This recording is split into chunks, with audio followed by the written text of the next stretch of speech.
The call of the Hogs can be heard all the way to San Francisco. You're listening to Pod at the Palace with Curtis Wilkerson on Inside Arkansas. What's up, everybody? Curtis Wilkerson here with Inside Arkansas on the Pod at the Palace. Coming to you guys about 11:30 on Tuesday evening. I said I was going to take the day off, but you guys know I can't do that, right? So here we are. We got some stuff to talk about. Been a long day and have been playing catch up for a little while here this evening. A bunch of scans and tests and doctors and appointments, but all is well. And just want to say real quick at the top of the show, appreciate so much, man. Everybody who reached out with kind thoughts and well wishes and prayers and everything. It means a ton to me. It really does, because I do see this as it's like one big family. It's one big community. We're all friends. I consider everybody that, and so grateful for everybody who tunes into the show every day. And when you take it to a personal level and extend those thoughts and everything, it doesn't go unnoticed. It's not missed by me. So really do appreciate that. Everything checked out. All is well, which is exactly what I hope for. I'm tired. My eyeballs hurt because they've been getting messed with all day. But things are good. And at the end of the day, the doc said, hey, we'll see you in a year. And I said, look, bro, you better make it a little longer than a year. Make it after the Final Four, because I got plans for next season. Okay. So let's get into it. See what we can talk about today. We'll talk a little bit of portal stuff at the end of the show today. I know everybody's still jacked up about that. And trust me, I mean, it's going to be a daily thing that we're going to touch on, whether it's here at the Pod at the Palace or Inside Arkansas Live. Got some ideas for some things going into the weekend here, but we've done a lot of that. We've also talked a lot about retention, which is something else we'll get into. But Tuesday night, the Young Guns were on full display at the McDonald's All-American game. So we got to talk about it, because I think, I'm not saying we're forgetting about these incoming freshmen, but maybe they're not being talked about enough as part of the equation here, part of the puzzle. And it's easy to feel that way, because how much have we really seen them? I mean, it's the sickos out there who've been watching those guys on EYBL live streams, for the past couple years, or catching IMG in action, or tuning into those OTE events or whatever. But I bet a lot of people watch the McDonald's All-American games. A word of advice: take it or leave it. It's up to you. But I would advise not to be that guy or gal that kind of turns your nose up, or, blows a kid off or whatever, based on a showcase exhibition, which is exactly what the McDonald's All-American game is. Now, it's cool because it's the best of the best across the country competing with each other. A bunch of guys who, when we look up this time 2 years from now, are going to be in the NBA, making millions at the highest level of basketball.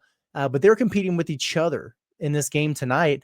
And we were able to get I think a fun glimpse of the future, of Arkansas's backcourt, and then maybe potentially on the wing as well. So now, before I even start anything, I will say this is not a fluff session. Okay. I think everybody should be really excited about both Darius Acuff and Malik-Thomas. I think they're going to be dynamite players. I'm excited about them. I'm pumped about them. I love them both. But in this small sample size, you could see some things that need to be worked on. The shooting inconsistency with Acuff. He didn't shoot it well tonight. I have seen games where he's lit it up. He's very streaky from that standpoint. It's got to get a little bit better there. You could also see like that Billy Richmond OC factor a little bit with Malik. Could be a little bit chaotic, erratic at times out there. But it's an exhibition. And what we did see, and what I choose to take away from it, was just a ton of positives from both, and a ton of upside from both of those guys. The thing about Darius Acuff, well, honestly, let me put it this way. Acuff and Malik-Thomas are like the perfect blend of yin and yang, right? It's like the oil and water couple. It's almost like an opposites attract kind of thing. And that's why I think this is going to really work between those two. Acuff, for example, very, very under control. It seems like the game is already slowed down for him. He's got great pace that he plays with. Always gets to his spots. He just seems like a leader, calm, cool, collected.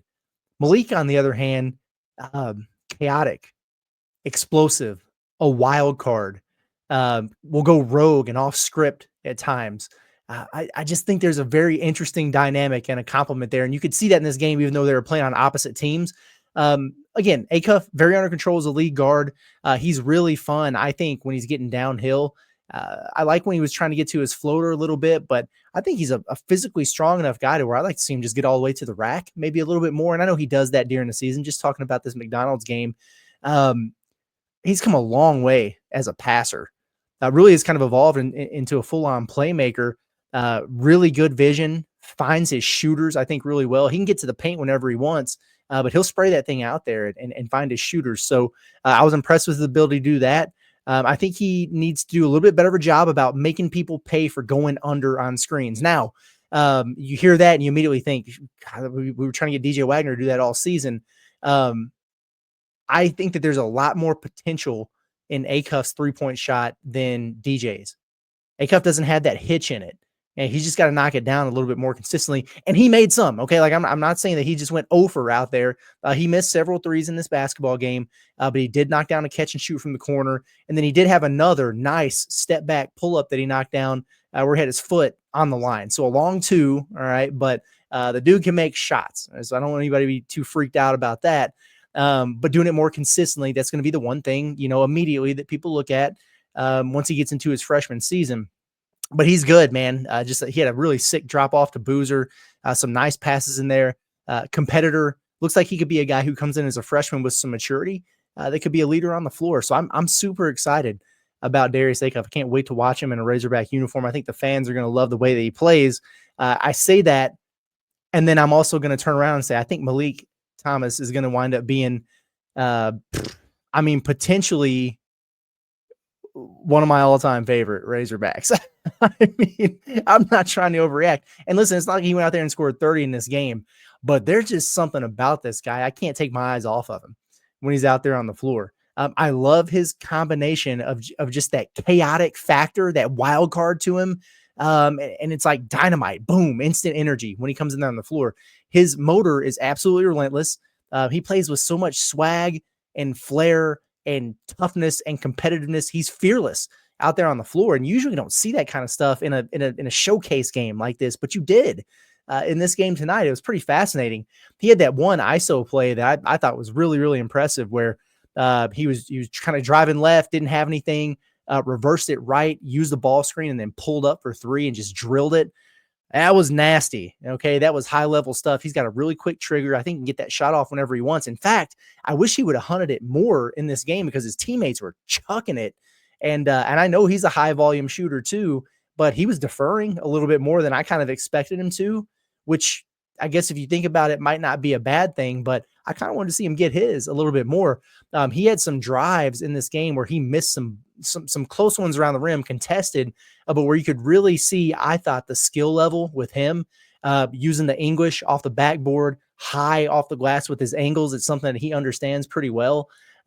He's fun, man. And he's going to win one-on-one ISOs when he's got a guy out there on an island defending him. Good luck because he's got a tight handle. He's quick, kind of some shift and herky jerk to him. I like his first step out there. Really causing some havoc defensively too, which I like to see. I mean, he's guarding out at half court and forcing a turnover, staying in front of the ball and kind of baiting a guy into a travel. He did some really good things there. Had a help side where he came in and just got tall and wound up creating a bad pass out of it. So defending in a game like this, I think that's a positive sign there. He's fun. He attacks the dribbler well. I also love the way he moves off the ball, if I'm being honest with you. Very purposeful. There's nothing half-assed about what he does out there. And I was a little bit annoyed that he didn't play more than he did in the second half. But between Malik and Acuff there in that backcourt, it's going to be a lot of fun. And those guys are going to have their freshman growing pains, just like Boogie did and Carter did and Billy did. But I will say, and I've said this for a while now, and obviously you guys know how high I am on Carter Knox. I just think that the ceiling, the overall talent level, the readiness, especially, it might be a little bit higher than what Arkansas had with their freshmen this year. So we'll see what it looks like, how it translates. I'll be anxious to see them get in this summer and the kind of work they put in the weight room and just kind of, like learning the system, the foundation. It'll help if they got some returners to kind of lean on there. I wonder if Arkansas will maybe do a foreign tour or some sort of exhibition schedule. I think that could help a lot. Cal was not immune to doing that at Kentucky frequently. So maybe we could get something like that. I don't know. But those two guys are going to be a lot of fun And I think you should be excited about them. I don't think they've been talked about quite enough, at least on this particular show. And I wanted to make sure that we took a little bit of time here today to give those guys their flowers. No doubt about it. Now, okay, here's what we got to do. All right, it's time to find out who's our heavy hitter of the day. Presented by our partners over at HD Roofing and Construction. You know the drill, right? Storms can hit unexpectedly. And when they do, just make sure that you hit up HD Roofing for your peace of mind with a free inspection. They'll come out there and take care of you. I know we got a lot of rain and weather coming through the state of Arkansas throughout the course of the rest of the week and into the weekend. And you think you got some damage, think you got some roofing issues, give them a call. They'll come out there for that free inspection. When you choose HD Roofing, you can rely on their professionalism, top quality materials, and expert installation for all your roofing needs. Learn more at hdarkansas.com today. Now, my heavy hitter, it's Nate Ament. Okay. Here's the deal. I think the Nate Ament haters need to reevaluate things in a big way because there's too many of them out there, frankly. And I get it. You know, it feels like a grown man's game nowadays. And you want the older guys, the tough guys, the veterans who've been there and done that. And I'm all for it. I absolutely love the transfer portal, and I think it matters. And that's why I'm so big on retention for Arkansas, getting guys back. I know they got to go out there and get some grown men for the paint. But you also need high-level, top-end talent. And that's exactly what Nate Ament is. And I hope everybody got a chance to watch him in this McDonald's All-American game. This kid is different. Okay. I mean, he's 6'10" out there, and he's a guard. All right. He is absolutely a wing player in every sense of the word. And there are a lot of comps out there when he was on the floor to Michael Porter Jr. I've heard people throw the Kevin Durant thing at me. The point is he's very tall, incredibly long, and he is a guard out there. And that's a nice skill set to have when you're 17, 18-year-old kid. He plays with more toughness, honestly, than I thought that he would, because yes, he is very skinny. He is absolutely very skinny. He has to add strength, has to bulk up a little bit. That's going to be something he has to do this summer. But listen, he's strapped up from three.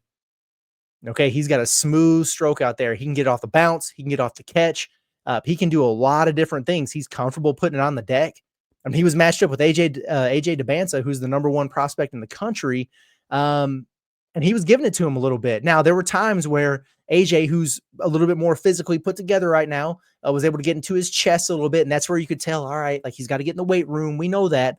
But man, Nate Ament, I mean, he's bringing the ball up the floor quite a bit. So he's kind of run a point forward type of role, was handling in ball screens and getting in dribble handoff action. He's got some short corner game to him. I thought you could really see flashes from Nate in the third quarter where he really got aggressive, just put it on the deck, hunting his shot a little bit more, trying to get to the nail. He can take guys off the dribble now. And he had an awesome play in the fourth quarter too, that may have been one of the highlights of the game there. He's really good, super, super talented. And I'm telling you right now, you put 10 to 15 pounds on him this summer, and by January, he is busting asses in the SEC. I'm just telling you.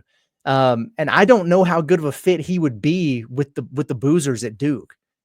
I know that they're hot on him, and they've been a perceived favorite for a long time there. And it changes every day, right? Because it was, for a minute there, hell, even this week, it was, it's Duke or Louisville. And then, you hear some updates and it's Duke or Arkansas. Don't sleep on Arkansas. Well, I just assume that all three of them are still in it until they're not.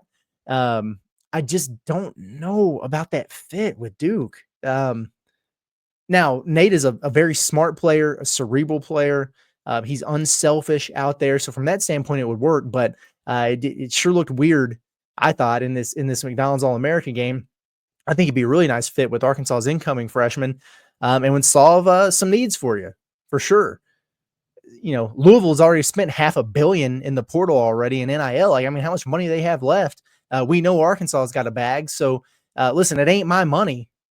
So I say pay them, kid. Pay him. Get him.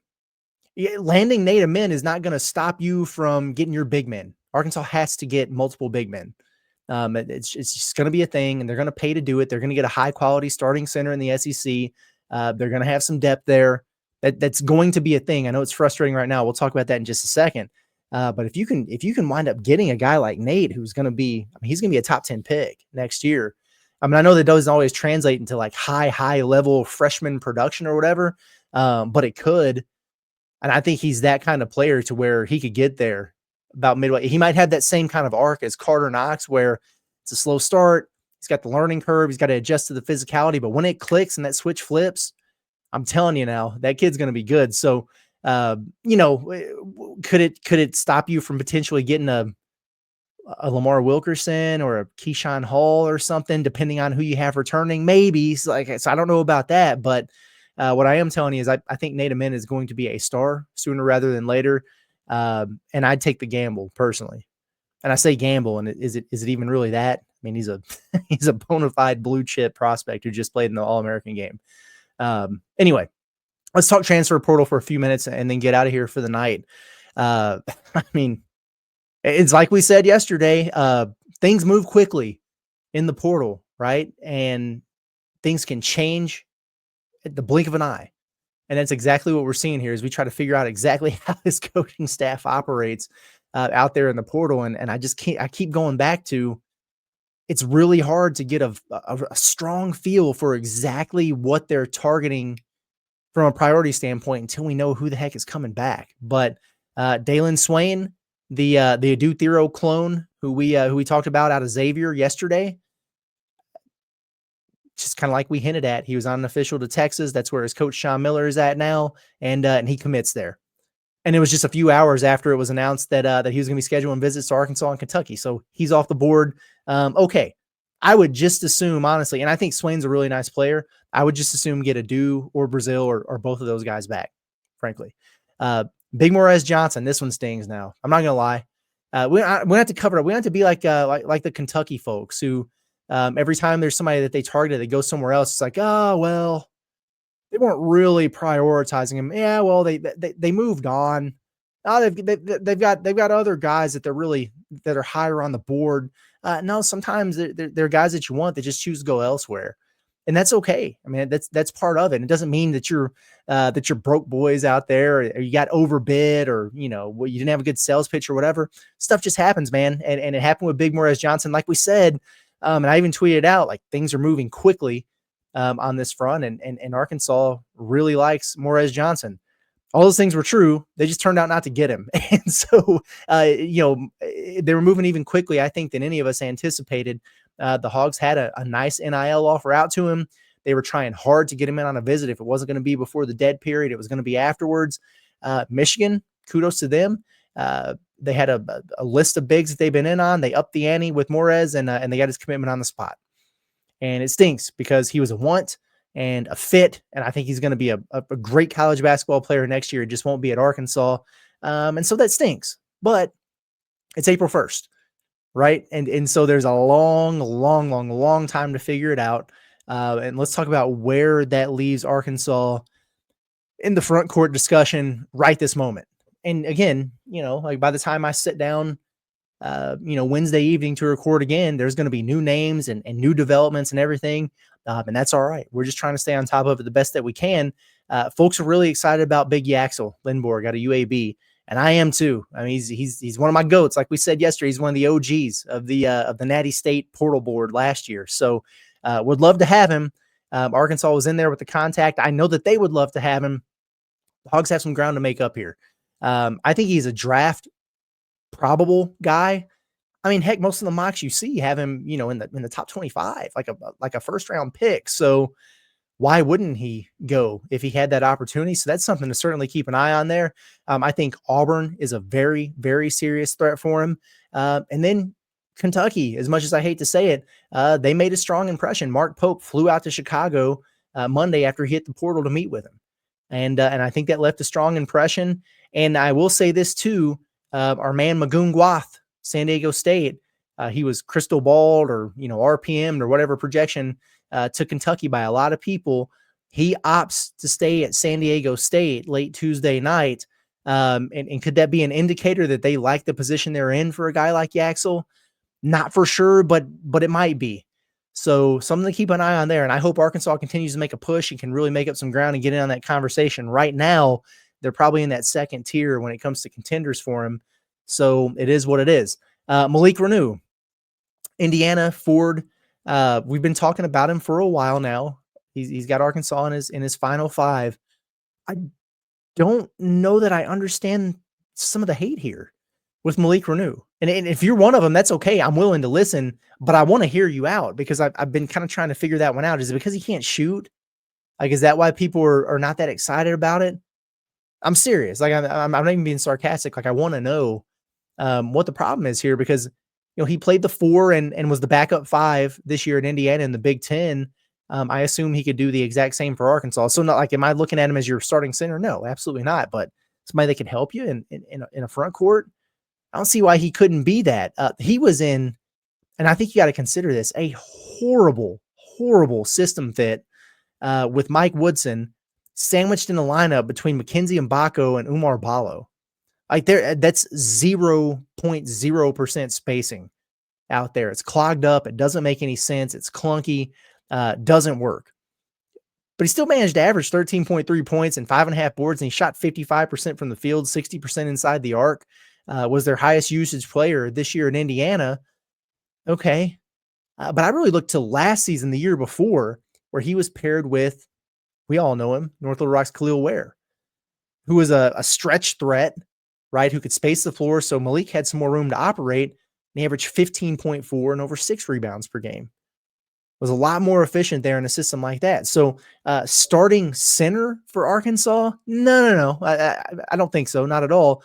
But playing double-digit minutes at that spot and then being paired with a floor spacer and then getting some of the spare change time left over at the 4, from that standpoint, I think it'd be a really nice addition. I'm all for it. So, like Michigan just added a big man here. We'll see what some of these other teams do. Miami, who I mentioned them yesterday because Malik is from Miami. They just got a crystal ball for Ernest Uday, the TCU center who hit the portal today. So would they really be getting both of those guys? I don't know. But I would be like, I wouldn't throw a victory celebration or a parade if they landed him, but I think that'd be a nice get. I imagine he's ranked pretty high in the portal rankings. And I know based off this past year that you can't really take too much stock into that, but I think he's a good player. So I'm anxious to hear what some of the angst is with him. And like I said, I'm an open book, man. Like I'm willing to listen to it for sure. But I think he might be a little bit undervalued in terms of the impact that he could potentially make if he wound up as a Razorback. A new name of intrigue, great intrigue to me, would be Florida State transfer Malik Ewan. 7-footer, averaged 14 and 8, 60% from the field. Not a ton of rim protection, interestingly, from a guy with his size and length. But he's a nice player. He does a lot of really good things there. I think that he's one that's going to be very much on Arkansas's radar. We'll see what that means because he's probably going to be on a lot of radars. And maybe we got a little bit too prematurely excited about Morez Johnson with all the smoke that was there. And there was some fire too, but they just got beat to the finish line. So keep an eye out on that name. Like put that one on your board, write it down, put it in your notes app. Malik Ewan. Ade Mara, very interesting. 7'3" big man out of Spain who played at UCLA this season. Kind of had a little bit of a breakout campaign for them. He's hit the portal. That's intriguing to me. Henry Visar, we've talked about from Arizona, who's visiting North Carolina. I don't know if he'll make it out of Chapel Hill without being committed, but and all these other guys are still there. Like, Nick Pringle, Deshaun Jackson, Frederick King, all of them are still out there. I sensed a lot of angst in the fan base after Morez Johnson chose to go elsewhere. I understand it. I do. Because you literally do not have a post player on the roster right now. I get it. Even when it's this early, it's April 1st. So much time left. But I know that can be unnerving, especially when you're seeing other guys get plucked daily and, your rivals and other competition or you're picking up the big men. You're thinking, well, what about us? When is something going to happen? I just trust Calipari, though. Has he not earned the benefit of the doubt? I really wouldn't be sweating. I know it's hard not to get stressed about it because you're coming off the Sweet 16. You can taste that success. You're still, trying to come down off of that high.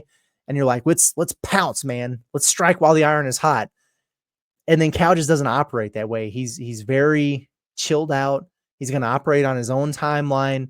And that's just kind of the way it's going to be. But that doesn't mean it's not going to work.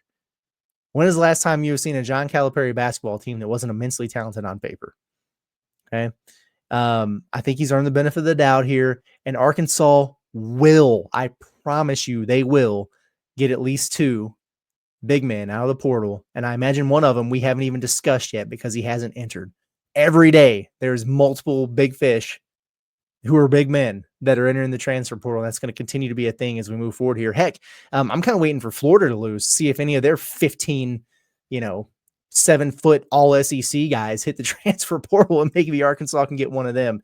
But we've got our eye on it, and try not to let it stress you out too much, because I promise you they'll get it figured out there.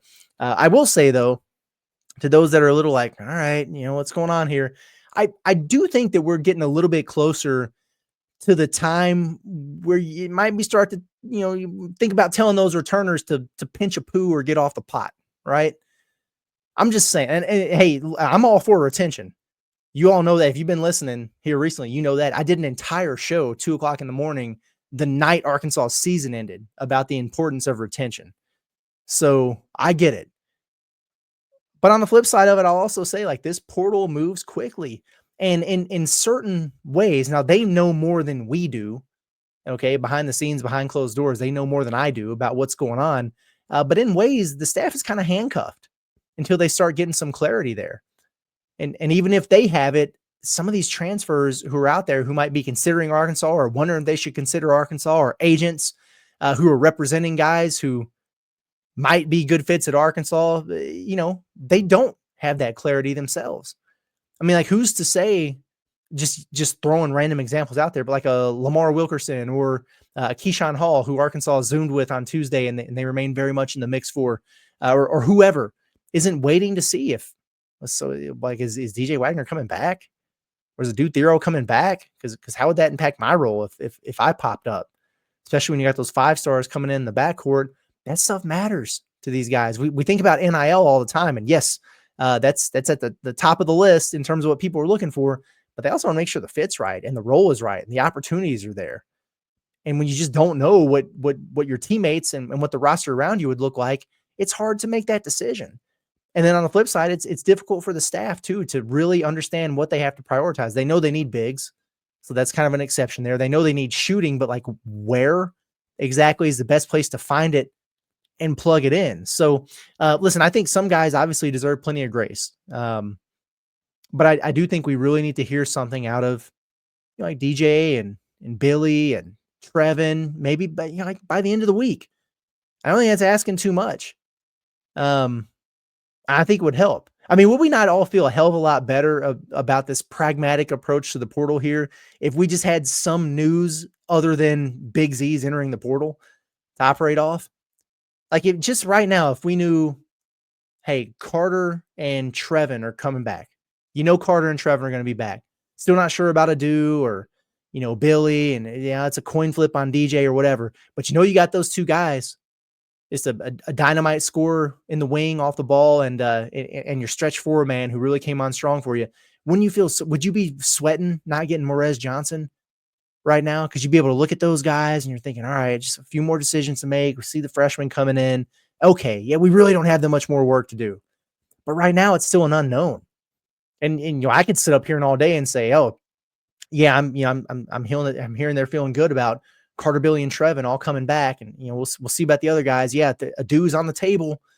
It could happen here, but that's a lot different than getting an actual announcement and then knowing and being able to take it to the bank and have it in your pocket. So I get it, and we'll see. But at any rate, I'm going to wrap it up here. But what I will say is I am anticipating Arkansas getting more news, and some of that being good news on the retention front here within the next few days. And even with the dead period starting on Thursday, that just means no visits and stuff. Okay. And it starts Thursday, and it lasts through next Thursday. So the 3rd through the 10th, I believe that Arkansas will see an addition from the transfer portal before that dead period is over. I'd be very surprised if they don't.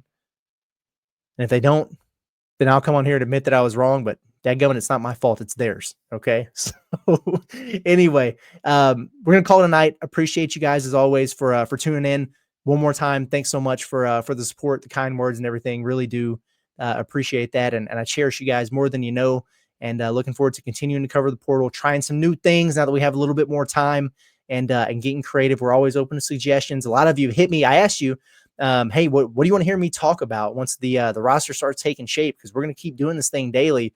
Got some awesome suggestions in my DMs and the emails.